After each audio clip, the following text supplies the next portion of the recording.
మొన్ననే మత్స్యకారులకి 258 కోట్లు ఏదైతే వేట నిషేధ సమయానికి భృతి కూడా ఇచ్చాం.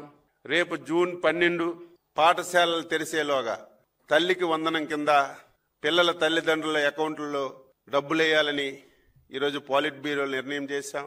కేంద్ర ప్రభుత్వం రేపెప్పుడు అన్నదాత సుఖీభవ కింద ఫస్ట్ ఇన్స్టాల్మెంట్ వేస్తారు, అదే రోజు మనం ఫస్ట్ ఇన్స్టాల్మెంట్ జోడించి రైతులకు ఇవ్వాలని చెప్పి నిర్ణయం చేశాం.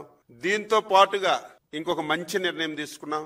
రేపా ఎల్లుండా 10 రోజుల్లో రాష్ట్ర ముఖ్యమంత్రి గారు, జాతీయ పార్టీ అధ్యక్షులు ఈ 12 మాసాల్లో ఏ నెలలో ఏ సంక్షేమ పథకం ఇస్తాం, ఏ తారీఖుని ఇస్తాం అనేది ఒక సంవత్సరం క్యాలెండర్ కూడా వీలైనంత త్వరగా ముఖ్యమంత్రి గారు సంక్షేమ పథకాలు ఏదైతే సూపర్ 6లో గాని ఏదైతే మనం హామీలు ఇచ్చామో ఒక్కొక్క మంత్ ఒక్కొక్క సంక్షేమ పథకాన్ని అమలు చేయాలని 12 మాసాలు క్యాలెండర్ కూడా వీలైనంత తొందరగా ఇస్తామని చెప్పి సందర్భంగా తెలియజేస్తున్నాను.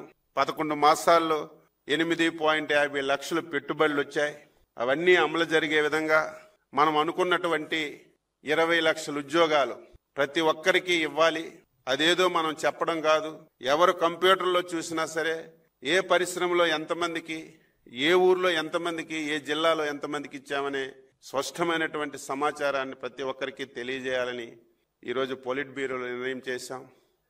ఏదైతే ఆపరేషన్ సింధూర్ రూపకల్పన చేసి సమర్థవంతంగా ఉగ్రవాదుల దాడుల్ని, పాక్ సైనిక చర్యలను తిప్పికొట్టి ప్రజల నమ్మకాన్ని, దేశం యొక్క ప్రతిష్టను పెంచి పాకిస్తాన్ను ఒంటరిపాటు చేసినటువంటి భారత ప్రధాని శ్రీ నరేంద్ర మోడీ గారికి, త్రివిధ దళాల్ని, వారి అధిపతుల్ని, ఈ ఆపరేషన్ సింధూర్లో పాల్గొన్నటువంటి ప్రతి ఒక్క సైనికుడికి అభినందిస్తూ పాలిట్ బ్యూరో తీర్మానం చేసిందని చెప్పి సందర్భంగా తెలియజేస్తున్నాను. ఏదైతే ఉగ్రవాదులు దాడి చేసి 27 మందిని పొట్టన పెట్టుకున్నారో ఈరోజు కేంద్ర ప్రభుత్వం కూడా ఒక కార్యక్రమాన్ని రూపకల్పన చేసింది, తిరంగ సభలు జరపాలని. అందులో భాగంగా Telugu Desam party, Janasena party, BJP party 16, 17, 18 3 రోజుల్లో ప్రతి నియోజకవర్గంలో తిరంగా ర్యాలీలు జరిపి సభలు జరపాలని చెప్పి నిర్ణయం చేశామని చెప్పి మీ అందరికీ తెలియజేస్తున్నాను.